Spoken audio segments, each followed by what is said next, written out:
بسم اللہ الرحمن الرحیم۔ مختار احمد محمدی مدنی الجبیل سے لکھتے ہیں، صحابہ سے مراد وہ مقدس اور باعزت ہستیاں ہیں جنہیں اللہ رب العالمین نے اپنے حبیب و خلیل حضرت محمد صلی اللہ علیہ وآلہ وسلم کی صحبت و معیت اور رفاقت کے لیے منتخب فرمایا۔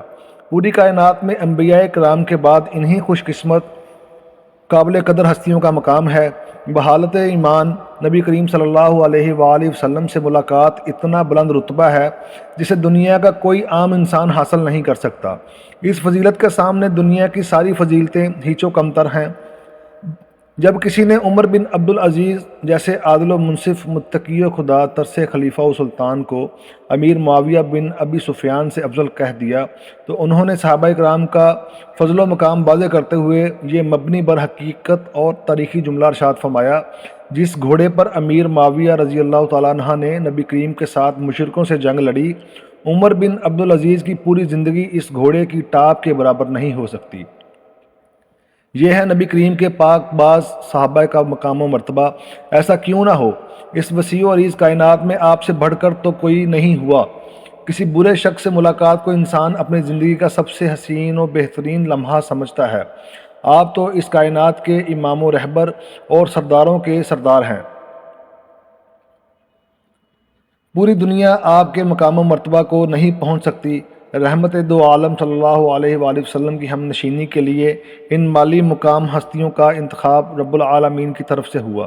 یہ وہ جماعت ہے جن کی تعلیم و تربیت اور تزکیہ سرور کائنات کے ہاتھوں انجام پایا، رضائے الہی کے لیے اپنا سب کچھ نبی کریم کے قدموں پر نشاور کر دیا۔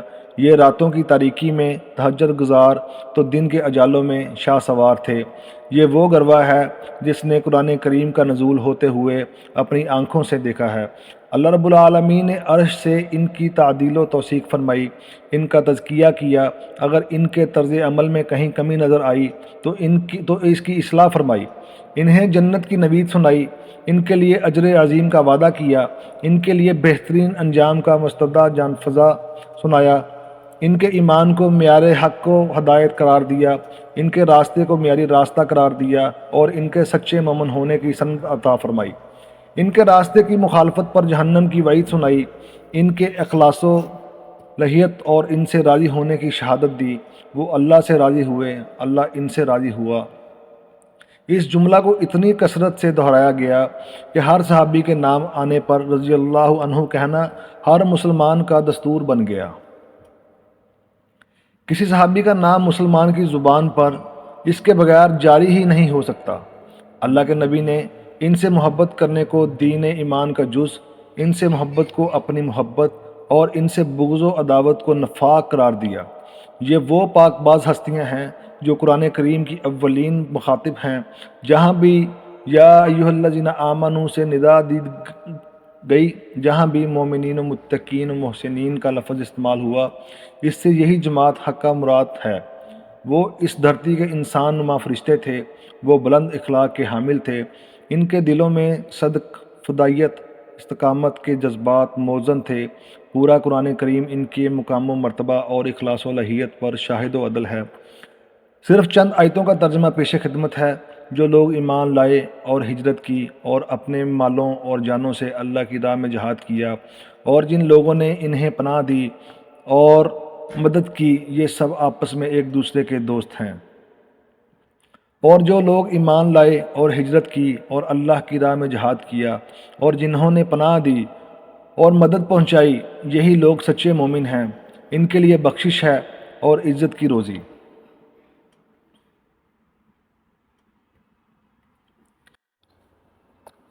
لیکن خود رسول اللہ اور ان کے ساتھ کے ایمان والے اپنے مالوں اور جانوں سے جہاد کرتے ہیں، یعنی لوگ بھلائی والے ہیں اور یہی لوگ کامیابی حاصل کرنے والے ہیں۔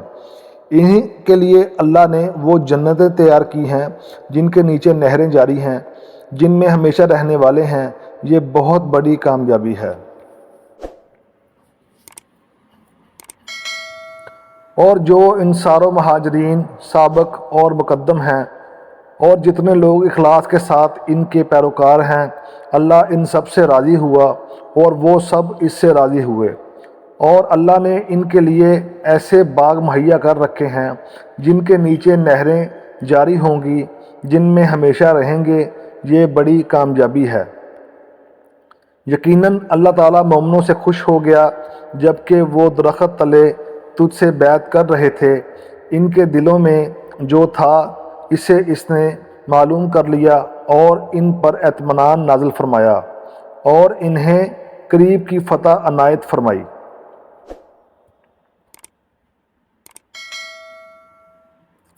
نمونے کے طور پر چند آیتیں پیش کر دی گئی ہیں۔ ایک مومن کے لیے تو صرف ایک آیت ہی کافی ہے۔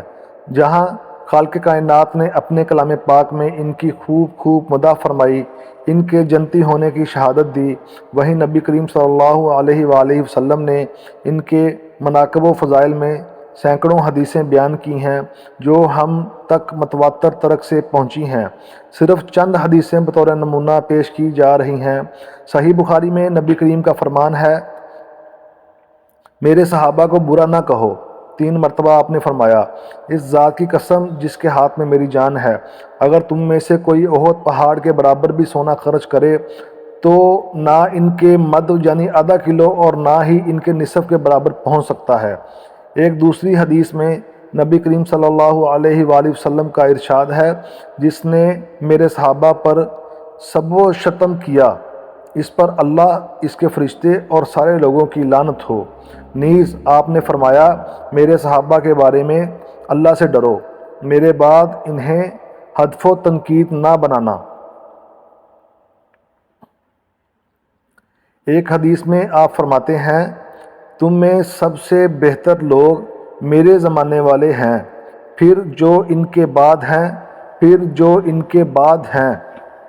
اس بات پر پورے اہل اسلام کا اجماع ہے اور اجماع رہے گا کہ صحابہ کرام سے محبت، ان کی توقیر و تعظیم اور ان کا ادب و احترام کرنا دین کا حصہ اور ہر مسلمان پر واجب اور ضروری ہے۔ وہ اس امت کے سب سے افضل لوگ ہیں۔ ان کی تنقیص و عیب و جوئی کو تاہی و توہین حرام ہے۔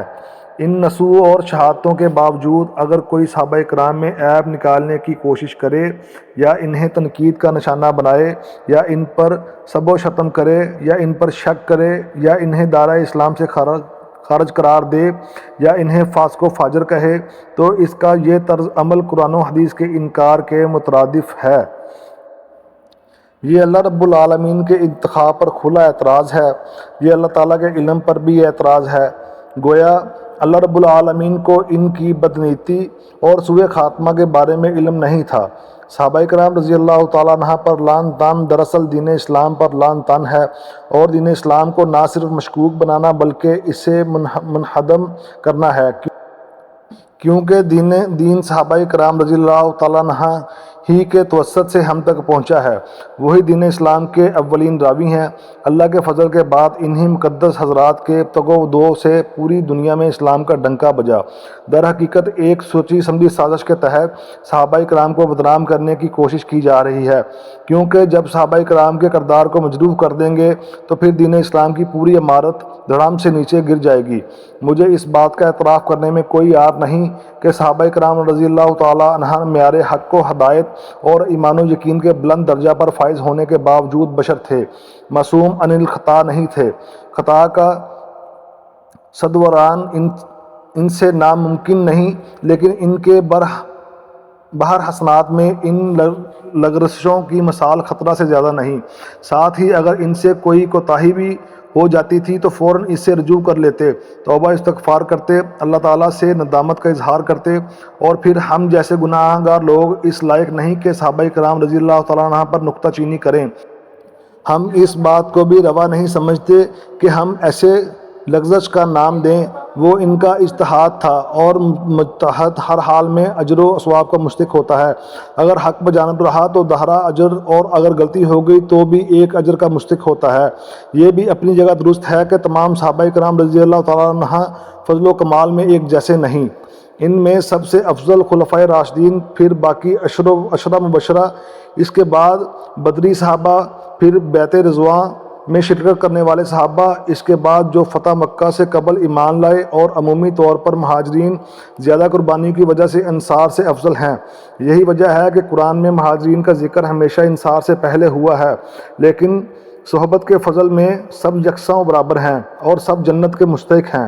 جس طرح قرآن سورہ فاتحہ سے لے کر سورہ ناس تک اللہ کا کلام ہے، کلام ہونے کی حیثیت سے ان میں کوئی فرق نہیں، لیکن ان میں بعض صورتوں اور آیتوں کو ایک دوسرے پر فوقیت حاصل ہے۔ اس کی دوسری مثال انبیاء اکرام اور رسول اعظام علیہم السلام سے دی جا سکتی ہے کہ سارے انبیاء کرام اور رسول علیہ السلام نبوت اور رسالت میں ایک مقام رکھتے ہیں، لیکن وہ مراتب میں آپس میں متفاوت میں ہیں۔ رسولوں میں اولو العزم سب سے افضل ہیں، پھر ان میں ہمارے نبی کریم سب سے افضل اور سب کے سردار ہیں۔ یہی مثال صحابہ کرام رضی اللہ تعالیٰ عنہ کی ہے۔ صحابہ کرام کے بارے میں جس طرح اللہ ان سے راضی ہوا، اللہ کے بندوں کو بھی ان سے راضی ہو جانا چاہیے۔